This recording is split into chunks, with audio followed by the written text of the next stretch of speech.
भाग 4।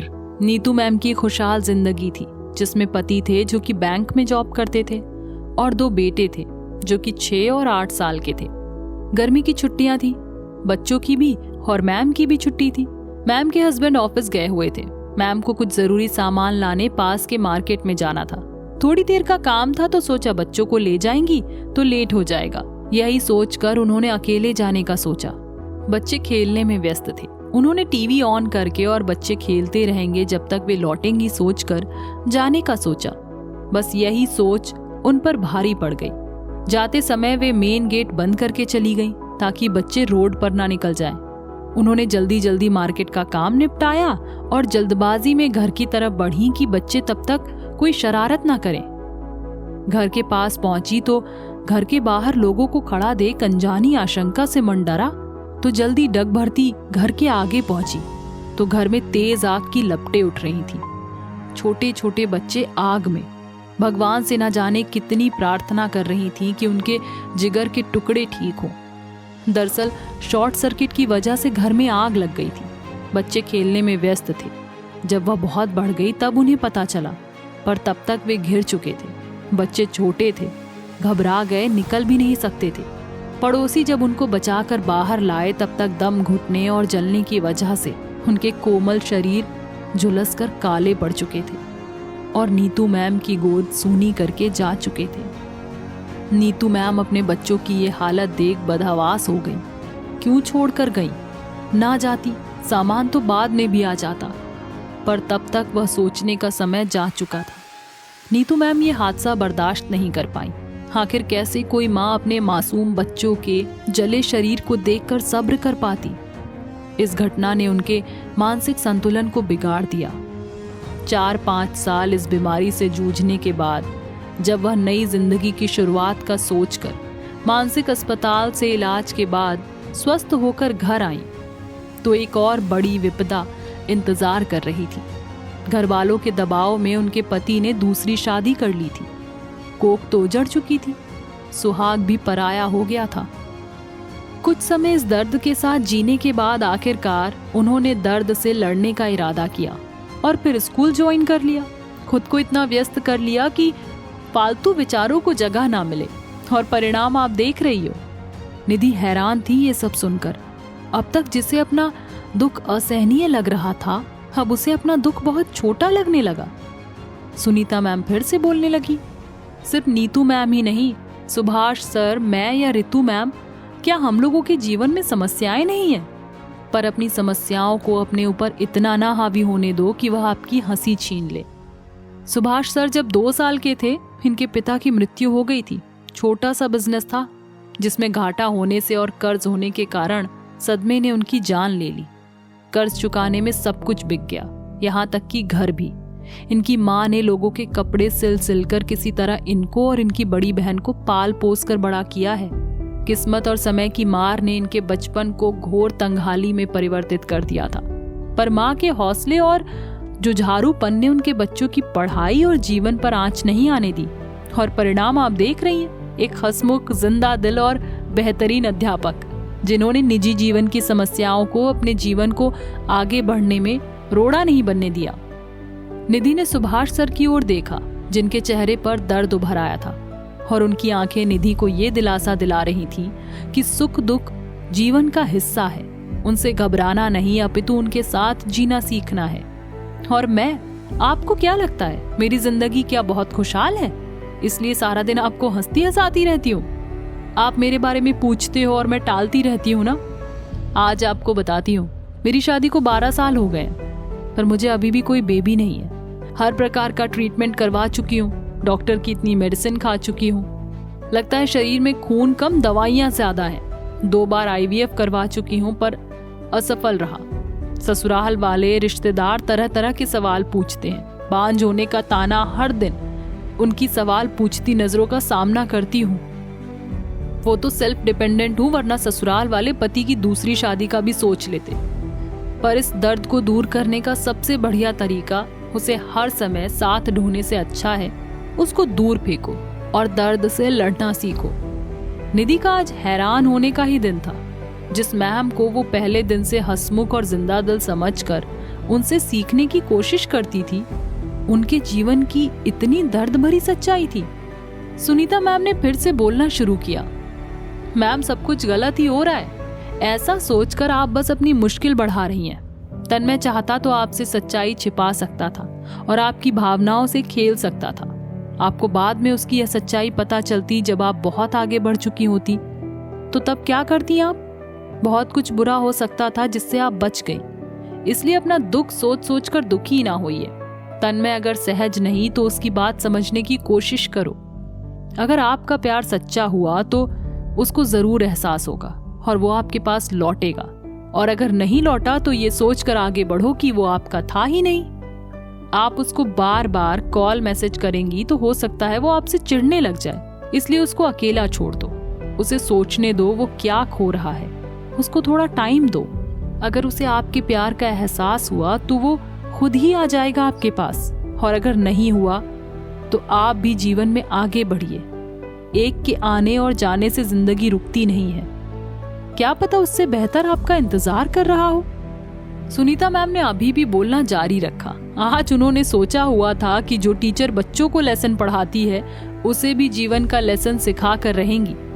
मैम, अभी आप जीवन के उस दौर में हैं जहां सब कुछ अच्छा है, बढ़िया है, परंतु जीवन की हकीकत की गर्म रेत पर आपने अभी अभी पैर रखा है, इसलिए आप उसको सहन नहीं कर पा रही हैं। परंतु धीरे धीरे इसी परिस्थिति की आप भी अभ्यस्त हो जाएंगी।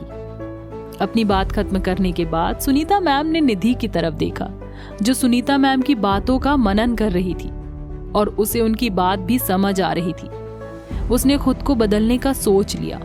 तन्मय का नंबर हर जगह से ब्लॉक कर दिया ताकि उसे वह दिखे ही नहीं और वह उसके बारे में सोचे ही नहीं। परंतु फोन में ब्लॉक करना जितना आसान है, यादों से ब्लॉक करना उतना ही मुश्किल। पर इसके अलावा उसके पास कोई रास्ता नहीं था। कुछ दिन बाद निधि ने देखा तन्मय फिर से उसके स्कूल जाने के समय में कैंपस में खड़ा है, पर उसे इस बार पहले जैसी खुशी नहीं हुई। वह जानबूझकर उसे नजरअंदाज करके चली गई। उसकी इस बेपरवाही से अब तन्मय को फर्क पड़ने लगा। जब भी निधि कैंप के बाहर से गुजरती, तन्मय किसी ना किसी बहाने खड़ा ही मिल जाता था। पर निधि ने अब सोच लिया था कि वो अपने दिल को काबू में रखेगी। वो एक बार गलतफहमी में जिसे प्यार समझकर जीती रही, तन्मय उसको उसकी खुशफहमी कहकर नकार चुका था। कहते हैं दूध का जला छाछ भी फूंक फूंक कर पीता है, वैसे ही निधि की हालत थी। और वैसे भी उसे लगने लगा था कि वह तन्मय के पीछे जितना भागेगी वो उससे और दूर जाने की सोचेगा। एक बार वह इस धोखे में कि तन्मय भी उसे पसंद करता है अपना दिल काफी दुखा चुकी थी। उसमें अब दोबारा वही दोहराने की हिम्मत नहीं हो रही थी, इसलिए तन्मय को नजरअंदाज करना ही उसे ठीक लगा। उधर तन्मय उस दिन से ही बेचैन था जब से निधि से मिल के आया था। जब से निधि ने उसे ब्लॉक किया तब से उसका अब मन नहीं लग रहा था। उसे भी निधि से लगाव हो गया था। वह चाहता था कि निधि उसे पहले जैसे बात करती रहे, पर अब ऐसा संभव नहीं था, क्योंकि जिस प्रकार एक कोरे कागज पर एक बार कुछ लिख दिया जाए फिर उसे कितना साफ कर लो, वो पहले जैसा साफ और चमकदार नहीं हो सकता। निधि के मन में तो प्यार था, भला वो अब दोस्ती में क्यों बदलेगा? दोस्ती के बाद प्यार संभव है, पर प्यार के बाद दोस्ती बहुत मुश्किल। तन्मय के लिए तो आसान था, पर निधि के लिए नहीं, क्योंकि वह तो उसे पहले दिन से ही प्यार करने लगी थी। और निधि भी अब पहले जैसी कहाँ रही थी। वो भी खुद को बदलना चाहती थी। शायद उसकी सहेलियां ठीक कहती थी कि जैसा प्यार वो ढूंढ रही थी वैसा सिर्फ मूवी में ही होता है। जिसे वह प्यार समझ रही थी, उस खुमारी ने उसे कितना कष्ट दिया। अब वह उसे दोहराने को तैयार नहीं थी, तो दोनों की गाड़ी यहीं पर अटक गई। तन्मय अपनी उधेड़ बुन में कैंप में बैठा था, तभी विराज आ गया और उसकी पीठ पर जोर से हाथ मारते हुए बोला, और लाले दी जान, क्या हाल है? और वह उसके पास ही आके बैठ गया। वहां पर उनके साथ के और लोग भी थे, जो अभी भी फ्री टाइम होने के कारण रेस्ट कर रहे थे। कोई फोन चलाने में बिजी थे, कोई आराम कर रहे थे। पर विराज के आते ही वो भी उन्हें ही देखने लगे, क्योंकि विराज को सबके साथ मजाक करने की आदत थी। मैं ठीक हूँ, तू बता, तन्मय बोला। ऐसे उदास क्यों बैठा है? सुबह देखा तुझे आजकल कैंपस के चक्कर फिर से काटने लगा है। विराज तन्मय के निधि के स्कूल वाले समय में कैंपस में खड़े रहने वाली बात पर मजाक करते हुए बोला। सब लोग उनकी तरफ ही देखने लगे कि विराज ऐसे क्यों कह रहा था। वे भी जानना चाह रहे थे कि बात क्या है। चुप रहे यार, सब लोग हैं यहाँ पर, चल बाहर चल के बात करते हैं। तन्मय उठते हुए धीरे से विराज से बोला।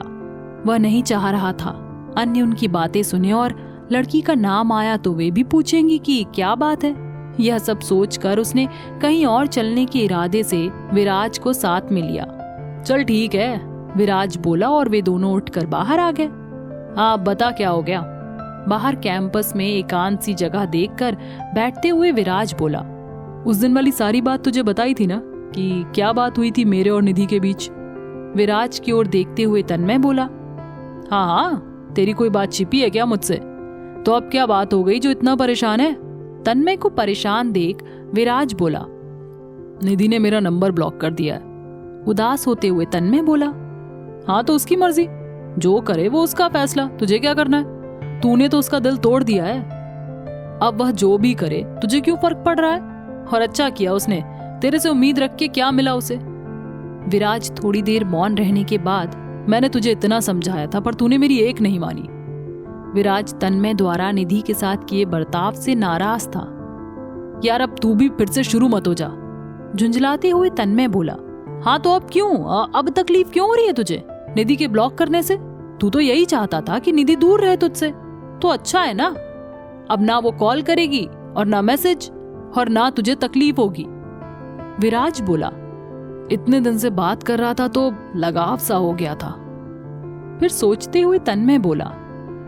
मैं उस दिन उसको यही समझाना चाह रहा था कि हम दोस्त बनकर रह सकते हैं, पर वो उस दिन उसके जिद करने से मैं गुस्से में आ गया था। पता नहीं क्या क्या बोल दिया। तुझे तो पता है मेरे गुस्से का खुद पर कंट्रोल नहीं कर पाता। वो कुछ समझना नहीं चाह रही थी, मुझे बार बार समझाने की कोशिश कर रही थी कि मैं उसकी बात मान लूं। तन्मय बोलने के बाद चुप हुआ तो विराज बोलने लगा। तो क्या गलत बोला उसने? कब तक तू पूजा की यादों और कसम के चक्कर में जिंदगी बर्बाद करता रहेगा? मैंने भी कितना समझाया था कि मान जा उसकी बात, पर तुझे तो चाचा से बदला लेना है तो ले ले। उसके लिए चाहे तुझे खुद के साथ साथ निधि का दिल भी तोड़ना पड़े, तुझे मंजूर है तो रह अब खुश। अब क्यों फर्क पड़ रहा है तुझे? फिर कुछ सोचते हुए बोला। जो डर था मुझे वही हो गया। परेशान होता हुआ विराज बोला। ये बात नहीं है यार, अब कैसे बताऊं तुझे? तन्मय बोलते बोलते रुक गया। अच्छा अब तू क्या चाहता है? अगर तुझे निधि अच्छी लगने लगी है तो बोल दे उसे, और आई लव यू बोल दे। वो सब कुछ भुलाकर तेरी बात मान लेगी, इतना तो पक्का यकीन है मुझे। क्योंकि तेरा तो नहीं पर निधि का तू पहला प्यार है, और इंसान अपना पहला प्यार कभी नहीं खोना चाहता। वो तेरी बात समझ जाएगी, तू बोल तो सही उसे। आशावान होते हुए विराज तन्मय को समझा रहा था। मैं कैसे करूं ये सब? नहीं, मुझसे नहीं होगा। बस मैं ये चाहता हूं निधि मुझसे बात करती रहे जैसे पहले करती थी। ऐसे बर्ताव करिए जैसे अनजान हो, मुझे जानती ही ना हो। स्कूल जाते समय भी देखती तक नहीं, ऐसे इग्नोर करने लगी है जैसे कि मैं हूं ही नहीं। निधि के इग्नोर करने से तन्मय को उसकी कमी महसूस होने लगी थी, पर उसका अहम ये स्वीकार नहीं करने दे रहा था। देख तन्मय, निधि की भी अपनी मर्जी है। अगर वो बात नहीं करना चाहती तो तुझे स्वीकार करना पड़ेगा, और कल को किसी और से शादी करेगी तो वो भी स्वीकार करना पड़ेगा। इतना दिल और मजबूत बनाने की तैयारी कर ले। विराज ने थोड़ा सख्त लहजा करते हुए अपनी बात कही। तू एक बार उसके फोन पर कॉल लगा, मेरे नंबर तो ब्लॉक है, एक बार बात करके देखता हूँ क्या कहती है, रिक्वेस्ट करते हुए तन्मय बोला। देख तन्मय, जैसे निधि तुझसे नाराज है उससे कहीं ज्यादा मैं तुझसे हूँ। 7 साल हो गए हमारी दोस्ती को, एक दूसरे के हर राज के राजदार हैं हम दोनों। बेशक ट्रेनिंग के बाद भी कहीं भी ड्यूटी रही हो, हम एक दूसरे के संपर्क में रहे हैं। उस हादसे के वर्षों बाद पहली बार मैंने तुझे खुश देखा था, जब से तुझे निधि मिली थी। मुझे एक उम्मीद दिखने लगी थी कि निधि तुझे तेरे हर दर्द से बाहर ले आएगी और तू भी नॉर्मल जिंदगी जिएगा, पर तूने सब चौपट कर दिया। माना हम लोग फौजी हैं, देश हमारा पहला प्यार है, पर हमारा दिल तो आम लोगों जैसा ही है ना।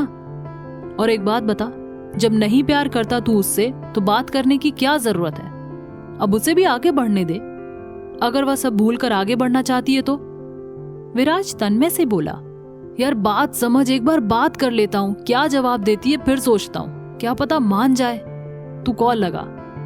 तन्मय ने विराज से रिक्वेस्ट करते हुए कहा। तू मानेगा नहीं तो चल नंबर बता। तन्मय ने नंबर बताया और विराज ने निधि को कॉल लगा दिया।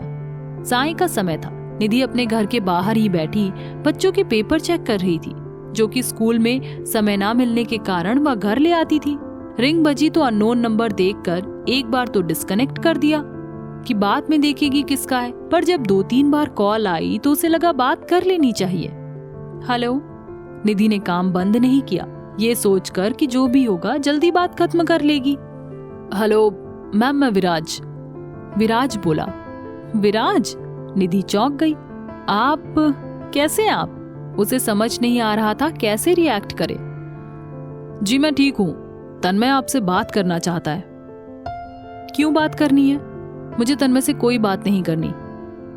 गुस्सा होते हुए निधि बोली। प्लीज कर लीजिए। विराज की रिक्वेस्ट करने पर निधि मना नहीं कर पाई। ठीक है, दीजिए उसके पास। और विराज ने फोन तन्मय को दे दिया। हेलो निधि। बोलो, क्या बात करनी है? गुस्से में निधि बोली। सॉरी, मैंने तुम्हारे साथ अच्छा व्यवहार नहीं किया, माफ नहीं करोगी मुझे उसके लिए? और तुमने ब्लॉक क्यों किया नंबर मेरा? तो और क्या करती? बात करने की कोई वजह भी होनी चाहिए। हम दोस्त नहीं बन सकते क्या निधि? और पहले जैसे बात नहीं कर सकते? तन्मय निधि से बोला। नहीं। निधि ने 2 टूक जवाब दिया। क्यों? मायूसी से तन्मय बोला। तन्मय, जिस प्रकार दूध एक बार दही बनने के बाद किसी भी हालत में वापस पहले जैसी स्थिति में नहीं जा सकता, तो तुम भी दोस्ती का ख्याल दिल से निकाल दो। दोस्ती प्यार होने से पहले संभव है, पर अपना तो ऐसा कुछ हुआ ही नहीं, तो दोस्ती का सवाल ही नहीं उठता। निधि ने तन्मय की दोस्ती वाली बात ठुकरा दी। अच्छा ब्लॉक तो मत करो, बात तो करती रहो, तन्मय ने निधि से रिक्वेस्ट करते हुए कहा। देखो तन्मय, मुझे तुमसे अब कोई बात नहीं करनी। तुम अपनी जिद पकड़े रखो और मुझे माफ करो। मैं तुम्हें तुम्हारी जिद के साथ छोड़ रही हूँ, उसमें खुश रहो, और तुम्हें अधिक परेशान करने का मेरा कोई मूड नहीं है। निधि गुस्से में बोली। तन्मय ने निधि को अपनी बात समझाने की कोशिश की, पर अब निधि भी उसकी बात नहीं समझना चाह रही थी। तन्मय की ड्यूटी आज पहाड़ी के ऊपर थी। पहाड़ी के दूसरी ओर नदी थी जो ऊपर से बहती आ रही थी। ड्यूटी खत्म हुई तो उसकी जगह कोई और जवान बदली पर आ गया, पर उसका अभी नीचे कैंप में जाने का मन नहीं था। उसने थोड़ी देर वहीं पर रहने का सोचा। वह एक बड़े से पत्थर पर बैठ गया। साय का समय था। सूरज अपनी चमक खोकर अब लोहित हो चुका था और पर्वतों के पीछे अपने घर जाने की तैयारी में था, जिससे वातावरण में एक अजीब सा सूनापन था। वही सूनापन तन्मय के मन में भी था। पहाड़ों से उतरती नदी कल कल करती शोर करती आ रही थी, पर यह शोर तन्मय के मन में जो खामोशी थी उसे नहीं तोड़ पा रही थी। उसे अपना गांव, घर, माता पिता सब याद आ रहे थे। 4 महीने से वह छुट्टी पर नहीं गया था। गांव तो वैसे भी नहीं जाता, पर शहर में रहता है तो सभी उससे मिलने आ जाते थे। फौज में इतने साल हो गए हैं कि उसे इस सब की आदत हो चुकी थी, पर निधि के आने और चले जाने से वह फिर से अपने को अकेला महसूस कर रहा था। जब मन उदास हो तो जो सबसे प्रिय हो वही याद आते हैं। निधि के आने से उसके मन का जो अकेलापन थोड़ा भरने लगा था, वह फिर से खालीपन में बदल गया था। उसके मन और सूरज के डूबने के बाद क्षितिज में जो सूनापन था, दोनों में समानता थी। पर सूरज कल फिर से उगेगा और अस्त होते समय फिर से क्षितिज को रोशन कर देगा। पर क्या तन्मय के मन का सूनापन भी कभी दूर हो पाएगा? क्या वहां भी कल को उम्मीद का सूरज जागेगा जो उसके मन को रोशन करे? इन सवालों के जवाब तन्मय के पास ही थे, पर वह तो जैसे अपने मन की बात नहीं मानेगा ठाने बैठा है, तो फिलहाल इसका जवाब किसी के पास नहीं है। आज उसे घर वालों की बहुत याद आ रही थी। जाते ही मम्मी और बुआ से बात करूंगा। सुबह से बात नहीं की आज व्यस्तता के कारण। मन में यही सोचकर वह थोड़ी देर बाद जब अंधेरा बढ़ने लगा तो नीचे उतर आया। नीचे आया, बंदूक साइड में रखी, यूनिफॉर्म चेंज किया और डिनर करके अभी लाइन में आया ही था कि अब घर बात कर लेता हूँ कि कैंप में अचानक हलचल तेज हुई। तैयार होकर हथियार उठा लो, ऑपरेशन पर जाना है, आतंकवादी हमला हुआ है। सुनते ही वहां मौजूद सभी जवान उसी समय रेडी होकर और हथियार लेकर कैंपस से बाहर बख्तरबंद गाड़ी में पहुंच गए और जहां आतंकवादी छिपे थे उस जगह के लिए चल पड़े, जो कि वहां से 15 मिनट की दूरी पर था। आतंकवादियों ने सेना की पेट्रोलिंग पार्टी पर हमला कर दिया था, जिसमें 2 जवान बुरी तरह घायल हो गए थे। जब जवानों ने उनका पीछा किया तो वे एक घर में घुस गए थे और घर के लोगों को बंदी बना लिया ताकि सेना को कार्रवाई करने में मुश्किल हो। सूचना मिली तो बैकफोर्स के लिए एक और टुकड़ी बुलाई गई ताकि चारों ओर से घेर कर आतंकवादी भी मारे जाएं और घर के लोगों को भी सुरक्षित निकाला जाए। इसके लिए सारे इलाके की घेराबंदी की गई। 2 तरफ से फायरिंग हो रही थी। उन्होंने अंदाजा लगाया अंदर 2 आतंकवादी थे। उनको ढेर करना सेना के लिए कोई मुश्किल काम नहीं था, पर अंदर घर के लोग होने के कारण वे बाहर से ही सही निशाने पर गोलियां नहीं चला पा रहे थे कि कहीं घर वाले उसका शिकार न हो जाए। इसलिए दुविधा का फायदा आतंकवादी उठा रहे थे। यहाँ 2 आतंकवादी हैं, फिर सूचना तो अधिक आतंकवादियों की थी। इसका मतलब बाकी के कहीं और छिपे हैं। पर पहले उन्होंने इनसे निपटना ठीक समझा, क्योंकि उन्होंने घर के लोगों को बंदी बना रखा था। गोलियों से उन्हें भी नुकसान का खतरा था, तो एक ही विकल्प था कि अंदर जाकर उनको काबू किया जाए। पर वह ऑप्शन बहुत जोखिम भरा था, क्योंकि इसमें नुकसान की पूरी संभावना थी। काफी देर जवान फायरिंग का निशाना गलत लगाकर उनकी गोलियां खत्म करवाते रहे, ताकि जब अंदर जाएं तो उनके पास कम गोलियां बचें और अपना नुकसान कम करने का प्रयास किया जा सके और अंदर जाकर उनको काबू किया जा सके। 3-4 घंटे बाद जब फायर आना थोड़ा कम हुआ तो पीछे की खिड़की तोड़कर 2 जवान घर के अंदर घुसे। उनको देखकर आतंकवादियों ने गोलियां चलाना शुरू कर दिया। एक जवान को गोली लगी, पर तब तक वह एक आतंकवादी को ढेर कर चुका था। दूसरे जवान ने एक आतंकवादी को पीछे से पकड़कर काबू कर लिया और इतने में और जवान भी अंदर आ गए। घर के लोग जो डरे सहमे बैठे थे, उनकी अब जान में जान आई। एक आतंकवादी को ढेर कर दिया और एक को सेना के जवान जिंदा पकड़ लाए और घर के लोग भी सुरक्षित थे। जो जवान घायल था उसे हॉस्पिटल पहुंचा दिया गया, जो कि अब खतरे से बाहर था। बाकी के आतंकवादी कहां छिपे हैं ये सुराग ही नहीं मिल रहा था। एक बड़ा तलाशी अभियान चलाया गया। गांव के एक घर में तलाशी की गई, पर आतंकवादियों का सुराग नहीं मिल रहा था। पकड़े गए आतंकवादी से सख्ती से पूछताछ की गई तो जो उसने बताया वह सुनकर सेना के अफसरों के कान खड़े हो गए। वे सिर्फ 5-6 लोग नहीं थे, बल्कि 10-15 लोग हैं। बहुत बड़े मंसूबे के साथ सीमा पार करके आए थे और इसमें उनका साथ लोकल टेररिस्ट भी दे रहा था। जो सीमा पार करके आए हैं वे पास के जंगलों में छिपे हैं और बड़े हमलों का मंसूबा बना रहे थे।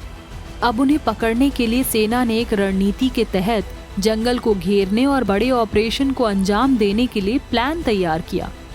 आतंकवादी जंगल से बाहर ना निकल पाएं, इसके लिए जंगल से बाहर आने वाले रास्तों को बंद कर दिया गया और तलाशी अभियान चलाया, जिसका हिस्सा तन्मय भी था। 4 टीम बनाई गईं जो अलग अलग हिस्सों से ऑपरेट करने वाली थी, ताकि आतंकवादी दूसरी तरफ से भाग ना पाए। हर टीम में 15 से 20 जवान थे। ऑपरेशन सुबह 10 बजे शुरू किया गया। जाने से पहले तन्मय ने मम्मी और बुआ से बात की, जो वो कल नहीं कर पाया था। बेटा, कल वहाँ आतंकवादी भी मारे गए। कितनी दूर थे? टीवी पर देखा मैंने, मम्मी ने पूछा। काफी दूर था मम्मी यहाँ से। तन्मय ने जानबूझ के बात छिपा ली। वैसे भी कभी किसी ऑपरेशन पर जाने से पहले वह कभी नहीं बताता कि वह जा रहा है, क्योंकि घरवाले चिंतित हो जाते थे। तन्मय ने इस बार भी यह बात छिपा ली कि वह ऑपरेशन पर जा रहा था। ऑपरेशन जंगल सर्च शुरू हुआ। जंगल में आगे बढ़ते बढ़ते उन लोगों को कुछ ऐसे निशान दिखाई दिए जैसे वहाँ कोई रह रहा था। उन निशानों का पीछा करते करते आगे बढ़े तो आतंकवादियों से सामना हो गया और मुठभेड़ शुरू हो गई। धाए धाए की आवाज से सारा जंगल दहल उठा। घंटों मुठभेड़ के बाद आखिर सफलता मिली।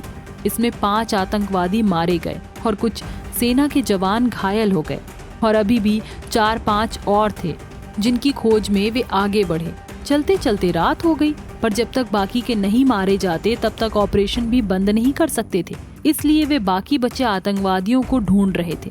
तन्मय और उसका एक साथी औरों से थोड़ा अलग हो गए, क्योंकि उन लोगों ने निश्चय किया कि कि सभी 2-2 का ग्रुप बनाकर फैल जाते हैं ताकि उनको ढूंढने में आसानी हो। सर्च कर ही रहे थे, अचानक पेड़ों के पीछे से गोलियां चली। अचानक आए इस फायर ने तन्मय के साथी जवान को घायल कर दिया। तन्मय ने पोजीशन संभाली और वहीं एक पेड़ की ओट लेकर फायरिंग करने लगा और तब तक करता रहा जब तक आतंकवादी शांत नहीं हो गया। आतंकवादी मर चुका था। तन्मय ने अपने साथी को जो घायल था उसको उठाया और साथ में लेकर चलने लगा। वह उसे वहां अकेला नहीं छोड़ सकता था। अभी थोड़ी दूर चले ही थे कि गोली तन्मय की टांग में आकर लगी। वहां झाड़ियों में एक और आतंकवादी छिपा था।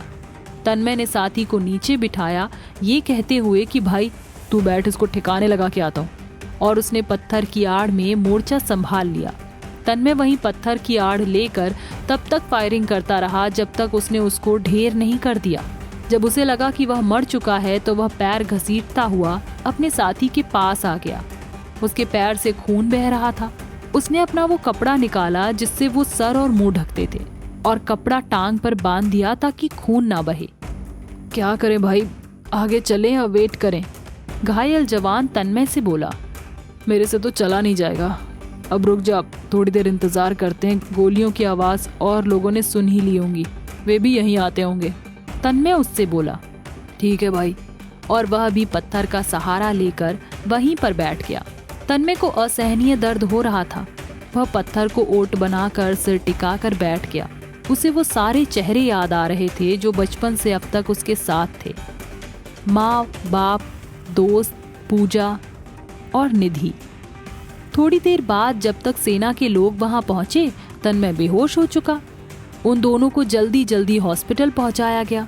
सभी आतंकवादी मारे जा चुके थे और सेना का ऑपरेशन भी खत्म हो चुका था। तन्मय ज्यादा खून बहने की वजह से बेहोश हो गया। उसके गोली निकालने के लिए पैर का ऑपरेशन किया गया। अब वह खतरे से बाहर था। सुबह यह खबर सब जगह फैल गई। निधि स्कूल में आई तो टीचर्स ने उसको बताया कि कल आतंकवादियों से मुठभेड़ हो गई थी। निधि ने सुना तो वह परेशान होकर सोचने लगी, कहीं तन्मय भी तो नहीं था, मुझे उसे फोन करना चाहिए। वह रितु मैम से बोली, मैम आप मेरी क्लास भी देख लो थोड़ी देर, मुझे बहुत जरूरी कॉल करना है। क्या हो गया मैम, इतनी परेशान क्यों हो? निधि को घबराया और परेशान देखकर रितु मैम बोले, मैम अभी मुझे कॉल करना है, आपको बाद में बताती हूँ। कहकर वह क्लास से बाहर कैंपस में आ गई। तन्मय का नंबर अनब्लॉक किया और कॉल लगाया तो फोन स्विच ऑफ आ रहा था। वह घबरा गई। तन्मय का फोन स्विच ऑफ तो नहीं रहता था, पर उसने काफी समय से बात भी तो नहीं की थी। फोन के स्विच ऑफ आने से निधि अनजानी आशंका से घबरा गई। भगवान तन्मय ठीक हो, मन में प्रार्थना किए जा रही थी। उसकी नाराजगी बेशक थी, पर प्यार तो उसी से करती थी। वह बेचैन हो गई। क्या करे, किससे पूछे? कैंप में उसको जाने नहीं देंगे बिना परमिशन। तभी उसे ध्यान आया विराज। हाँ, विराज को कॉल करती हूँ। कॉल लॉगिन में नंबर ढूंढा और कॉल लगा दिया। हेलो, विराज की आवाज आई। हेलो विराज जी, कैसे हैं आप? मैं ठीक हूँ। उसका स्वर थोड़ा बुझा हुआ था। और तन्मय? निधि ने उखड़ी आवाज में बोला। तन्मय भी ठीक है अब मतलब क्या हुआ है उसे? वो ठीक तो है ना? मैं कॉल लगा रही हूँ, स्विच ऑफ आ रहा है। बेचैनी से निधि बोली। वो निधि जी, कल सेना ने जो ऑपरेशन चलाया था उसमें तन्मय भी था, उसके पैर में गोली लगी है। क्या? कैसे? ठीक तो है ना वो? घबराई हुई निधि बोली। जी ठीक है, अब घबराइए मत, अब खतरे से बाहर है, ऑपरेशन हुआ है। मुझे मिलना है तन्मय से, निधि बोली। पर अभी तो किसी को इजाजत नहीं मिलने की। एक तो बड़ा ऑपरेशन है, ऊपर से आर्मी रूल, ऐसे कोई भी नहीं जा सकता मिलने। विराज ने मजबूरी बताई, पर निधि जिद करने लग गई। नहीं विराज जी, कुछ भी कीजिए, कैसे भी परमिशन लीजिए, पर मुझे तन्मय को देखना है। चलो देखता हूँ, कुछ हुआ तो मैं कोशिश करता हूँ, और आप परेशान मत होइए, कल से वो बात करने लग जाएगा। ना भी परमिशन मिली तो आप फोन पर बात कर लेना। विराज ने निधि को आश्वासन दिया। विराज से बात करने के बाद निधि परेशान हो गई थी। बेशक फोन से ब्लॉक कर दिया था, पर मन से ऐसे तो नहीं निकाल सकती थी उसको। निधि क्लास में आई तो बाकी टीचर्स को पता चला तो वे भी दुखी हो गई। निधि सारा दिन सोच सोच के परेशान रही। अगले दिन विराज ने परमिशन ले ली। अकेली तो जाने नहीं देते, तो विराज के साथ ही गई ताकि उसे कोई रोके ना। उसने भी ये कहकर परमिशन ली थी कि निधि रिश्तेदार है तन्मय की, तब जाकर उसे परमिशन मिली। तन्मय अब होश में आ गया और बात कर सकता था। निधि ने तन्मय को ऐसे देखा तो आंखों के आंसू नहीं रोक पाई। तन्मय, क्या हो गया ये? तुम ठीक तो हो ना? तन्मय को तकलीफ में देख उसके भी जज्बात आंसुओं के रूप में बहने लगे। हाँ ठीक हूँ, तुम परेशान मत हो, ज्यादा कुछ नहीं हुआ है, कुछ दिन टांग बांध के रखना पड़ेगा बस। तन्मय के ऐसे बोलने से निधि तड़प गई। हम सैनिक हैं निधि, रोज मौत से सामना होता है, ऐसी छोटी मोटी घटनाएं होती रहती हैं। और वैसे तो इतनी बड़ी बड़ी बातें करती हो, इतना देख के घबरा गई। निधि को देखते हुए तन्मय बोला, ये छोटी है क्या? तन्मय, तुम्हारी जान भी जा सकती थी। हाँ तो चली जाती तो चली जाती, तुम्हें क्या? तुम तो मुझसे मतलब नहीं रखना चाहती हो, फिर क्यों परेशान हो रही हो? तुम तो मुझसे बात नहीं करना चाहती थी, ब्लॉक कर रखा है मेरा नंबर। तन्मय निधि को नाराजगी दिखाते हुए बोला, तन्मय कैसी बातें कर रहे हो? बात नहीं करनी तो मुझे फर्क नहीं पड़ता क्या? और ये सब तुम्हारी जिद के कारण ही किया है। कल से परेशान हो रही थी, फोन लगा रही थी तो स्विच ऑफ आ रहा था। जब ऑन रहता था तो जैसे तुम बहुत बात करती थी, कितना रिक्वेस्ट किया कि बात कर लो, पर तुम। हाँ तो तुम्हारी वजह से ना, तुम ही जिद पर अड़े थे। तो क्या तुम ऐसे अजनबी बन जाओगी क्या? बात तो कर सकती थी ना। और अब क्या हो गया? अब कौन सा मान गया? मत मानो तन्मय, अब मैं तुम्हें फोर्स नहीं करूंगी। जैसा तुम्हारा मन माने तुम करो, जैसे मेरा मन मानेगा मैं करूंगी। अगर तुम्हें मेरे प्यार का एहसास हो तो मेरे प्यार को मंजिल मिल जाएगी, और नहीं तो। बोलते बोलते निधि चुप हो गई। तो क्या निधि? सवालिया नजरों से तन्मय ने निधि को देखा। तो हर लव स्टोरी अंजाम तक तो नहीं पहुंच पाती ना, मेरी कहानी अधूरी ही सही। निधि गहरी सांस लेकर बोली। निधि, बात करती रहोगी ना, अब ब्लॉक तो नहीं करोगी? नहीं। मुस्कुराते हुए निधि बोली। इतने में विराज आ गया। चलिए निधि जी, अब ज्यादा देर नहीं रुक सकते यहाँ, हमें चलना होगा। चल ठीक है तन्मय, अभी हम निकलते हैं, बाद में आता हूँ मैं। विराज तन्मय से बोला। अब निधि वापस तन्मय से बात करने लगी, उससे हालचाल पूछती। महीने दिन में तन्मय ठीक हो गया और वह 2 महीने की छुट्टी लेकर चला गया। घरवाले भी परेशान थे और काफी समय से छुट्टी पर भी नहीं गया था। 2 महीने बाद वापस आया तो वह पूरी तरह स्वस्थ था। फिर पहले जैसे निधि को देखने कैंप में जाता। निधि अब उसे कोई फोर्स नहीं करती थी। बेशक मन में कितना दर्द रहता था कि तन्मय मन में उसे चाहता है, फिर भी सब कुछ छिपा रहा है। तो अब उसने उससे अपने प्यार के बारे में बात करना छोड़ दिया। समय अपनी गति से बढ़ रहा था। ऐसे ही 2-3 महीने और हो गए। एक दिन निधि ने तन्मय को फोन किया। तन्मय, एक बात बतानी है। क्या? बताओ। मैं शादी कर रही हूँ। तन्मय चौंक गया। कब? क्यों? किससे? मम्मी पापा कब से पीछे पड़े हैं। फिर तुम भी तो शादी नहीं करना चाहते, तो मैं भी अब मम्मी पापा को कब तक टालती रहूंगी। आखिर उन्होंने हर फैसले में मेरा साथ दिया तो मेरा भी कुछ फर्ज है उनके लिए, निधि बोली। तन्मय को कुछ समझ नहीं आ रहा था। कौन है लड़का, क्या करता है? निधि थोड़ी देर चुप रही, फिर बोली, सुभाष सर। क्या? तन्मय चौंक कर बोला। निधि द्वारा शादी की बात सुनकर तन्मय परेशान हो जाता है। वह नहीं चाहता था कि निधि अभी शादी करे, पर वह निधि को यह भरोसा भी नहीं दिला पा रहा कि उसका इंतजार करे। वह खुद ही अनिश्चितता में है कि क्या करे। पूजा से किया वादा तोड़ दे, अपनी शादी ना करने की कसम तोड़ दे, सब कुछ भुलाकर निधि के साथ जीवन की नई शुरुआत करे। तो फिर उसका अहम, उसका स्वाभिमान उसके आड़े आ रहा कि ऐसा करके वह सही कर रहा है या गलत। वह निर्णय नहीं कर पा रहा और निधि को उसके निर्णय का इंतजार है कि वह कुछ निर्णय पर पहुंचे। निधि, तुम कैसे शादी कर सकती हो? तन्मय बोला। क्यों नहीं कर सकती? कब तक तुम्हारे हृदय परिवर्तन का इंतजार करूं? और चलो इंतजार भी करूं, पर बोलो तो कि प्यार करता हूं। इंतजार तो मैं सारी जिंदगी कर लेती। बोलते बोलते निधि चुप हो गई। कल हमारी ट्रेन है मॉर्निंग की। कल जा रही हो? शादी कब है? बुझे स्वर में तन्मय बोला। 28 तारीख, इसी मंथ के। आज तो 2 तारीख हो गई। हाँ, थोड़ा ही समय बचा है, जाकर तैयारी भी करनी है। जब डिसाइड कर चुकी हो तो अब मैं क्या बोलूं? उदास मन से तन्मय बोला। बोल सकते थे तन्मय, पर बोलते बोलते निधि चुप हो गई। पर क्या? तन्मय ने निधि की बात अधूरी छोड़ने पर कहा, पर तुम्हारी बेवजह की जिद, जिसे तुम छोड़ना नहीं चाहते, मुझे वो फैसला करने पर मजबूर कर रहा है जिससे मुझे पता है ना तुम खुश रहोगे ना मैं। निधि भी उदास है। पर वो भी क्या करे। जिंदगी में कुछ फैसले ऐसे भी करने पड़ते हैं जिनका हमें खुद भी नहीं पता होता कि सही कर रहे हैं कि गलत। तन्मय को समझ नहीं आ रहा था कि क्या करे। कभी कभी जिंदगी में हम ऐसे दो राहें पर खड़े होते हैं जहां हमारे दिमाग और दिल में द्वंद्व होने लगता है। दिमाग जो कहता है दिल नहीं मानता, और जो दिल कहता है दिमाग नहीं मानता। तन्मय दिल में निधि को जगह दे बैठा है, जो उसके शादी करने की बात पर घबरा गया है, और दिमाग अपने स्वाभिमान पर टिके रहने को कह रहा है कि जो कसम खाई है निभानी है। दिल और दिमाग की इस लड़ाई में कौन जीतने वाला है, वही निधि और तन्मय का भविष्य निर्धारित करने वाली थी। तन्मय निधि से प्रेम करने लगा था, पर उसको वह जानबूझकर झुठला रहा था। अब अगर निधि शादी कर लेगी तो फिर अब तन्मय को भी कुछ निर्णय लेने का समय आ गया था, पर उसे समझ नहीं आ रहा था क्या करे। एक तरफा उसका पहला प्यार पूजा थी, जिसको किस्मत ने उससे दूर कर दिया। उसकी जिंदगी का सूनापन भरने किस्मत से निधि उससे टकरा गई, जिसे वह अपनी जिद की वजह से खोने वाला था। निधि जो उससे बहुत प्यार करती थी, पर अब मजबूरी में शादी करने वाली है। रात भर इस ख्याल ने तन्मय को सोने नहीं दिया। एक दो दिन इसी कश्मकश में रहा, परंतु जब उससे नहीं रहा गया तो उसने विराज से इस बारे में बात करना ठीक समझा, क्योंकि जब भी असमंजस में होता था वही उसकी मदद करता था। विराज, मुझे तुझसे जरूरी बात करनी है। हाँ बोलना यार, क्या बात करनी है? विराज ने तन्मय के चेहरे के हाव भाव से समझ लिया था कि वह परेशान है। वह चाय का कप हाथ में लिए बोला, निधि शादी कर रही है। क्या क्या कह रहा है तू? आश्चर्य में विराज चाय पीते पीते रुक गया।